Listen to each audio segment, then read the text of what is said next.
What is up, guys? Welcome back to the channel with more of the latest wrestling news coverage. Today we're recapping everything that went down on this week's Monday Night Raw, and of course rounding up all of the big reports and rumors, including the major plans that WWE seems to have for Roman Reigns' faction, John Cena teasing a return, and more. Timestamp in the description. With that said, make sure to hit those notifications to continue being up to date, and if you want even more wrestling, consider subscribing here and to our second channel. Before we get into what went down on this week's Monday Night Raw, let's go ahead and talk the latest news. And there's a big report in regards to WWE's plan for Roman Reigns' faction on SmackDown. Roman Reigns is of course still Universal Champion on top of the WWE, the head of the table every single week. He has Paul Heyman and Jey Uso by his side, and we ended up seeing the return of Jimmy Uso last week. However, Jimmy Uso didn't join the faction right away. Technically, he still hasn't. There's a bit of a power struggle right now. But one thing is for sure, and that is that Jimmy Uso wants to team up with Jey Uso once again to take over the tag team division. According to Wrestling News, WWE is planning to continue with the Usos reunion as a team. They added that the next several months are mapped out for Roman Reigns and his faction, and the plan is for Jimmy and Jey not just to eventually be next to Roman Reigns, but also win the WWE SmackDown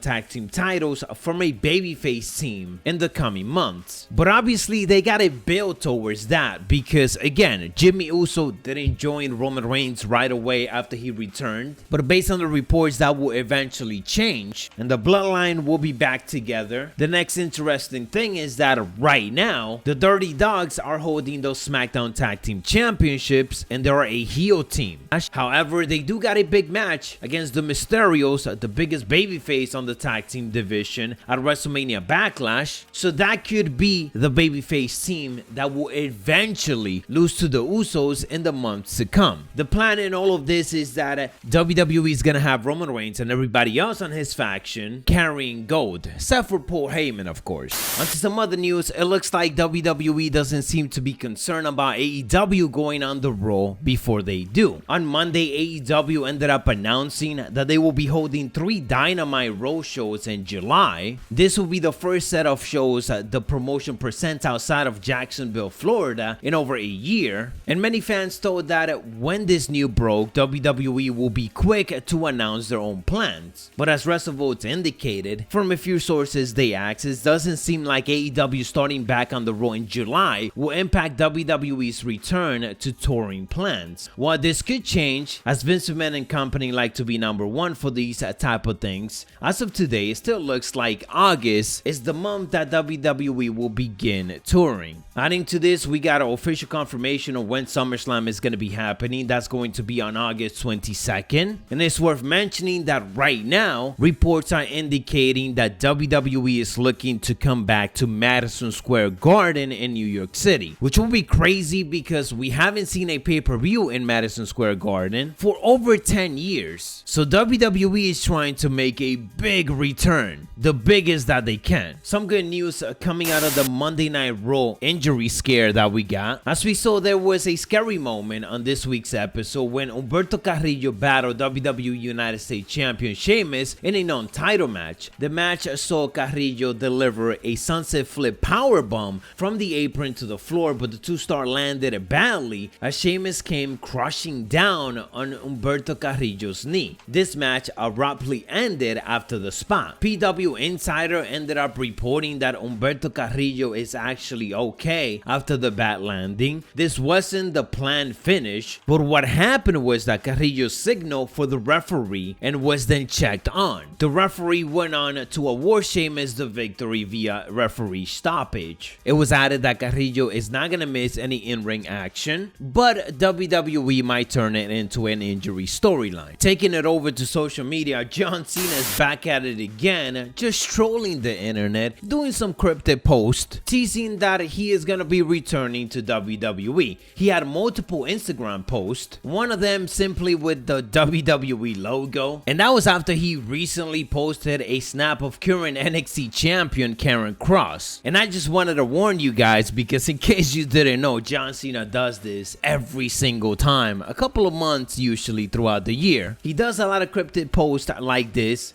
many of which don't even mean anything, but it gets people talking. Moving into some other news, the Wrestling Observer Radio ended up indicating that Velveteen Dream was backstage on Monday Night Raw last night, which could be an indication that maybe he is getting called up. He hasn't been used on NXT for a couple of months now, so the possibility of him showing up on the main roster soon seems to be a big one. Someone I'm really hoping we get to see this Friday on SmackDown is Mia Yim. As we covered before, her debut was cancelled last week, and now Fightful Select indicates that she is scheduled to be on this Friday's SmackDown, and she is scheduled to start a feud with Carmella. So it looks like they're gonna go with Mia Yim as the babyface, as Carmella is obviously a current heel. We would definitely see how that plays out. As for what went down on this week's Monday Night Raw, we had a couple of returns and a Monday Night Raw that continued to feel like we're just getting the same hour 3 times over and over. The show started off with Asuka, Mandy Rose, and Dana Brooke defeating Charlotte Flair, Nia Jax, and Shayna Baszler in a 6-woman tag team match. The big takeaway from all of this is that we had Alexa Bliss and Lily showing up at the end by the stage, sending a warning that they have their eyes on a certain superstar. WWE is kind of making it feel like Alexa Bliss is coming for Charlotte Flair right now, but we just don't know. It could be anybody on this match, or it might be someone else completely, because we saw Lily hidden on different segment last week with different stars. We had Jinder Mahal making a return, and also Jeff Hardy returned this week, but for some reason WWE doesn't really seem to care about that.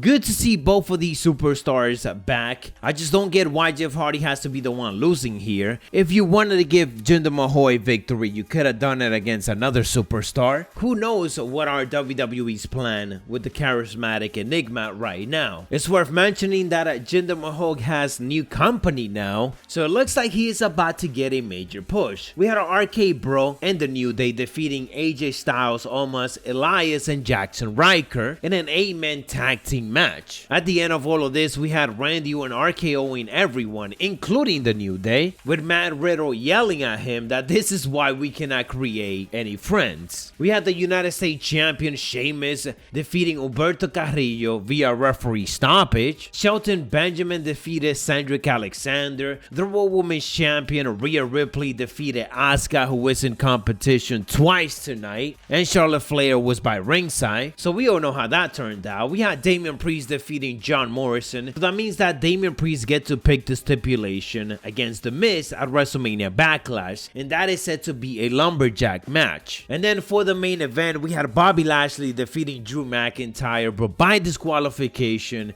because of course Braun Strowman interfered. WWE gave us the same shows 3 weeks in a row. The only difference was that the superstar that was not in the match was the one interfering in the main event. Could you get any more predictable than that? So Braun Strowman obviously got the last laugh here on this Monday Night Raw, looking strong against Bobby and Drew McIntyre. Heading into WrestleMania Backlash this upcoming weekend, which of course we will be doing a watch party for, so make sure you guys drop us a follow. Anyways, if you enjoyed the coverage, make sure to subscribe and turn on those notifications. I'll catch you guys on the next one, so stay savage.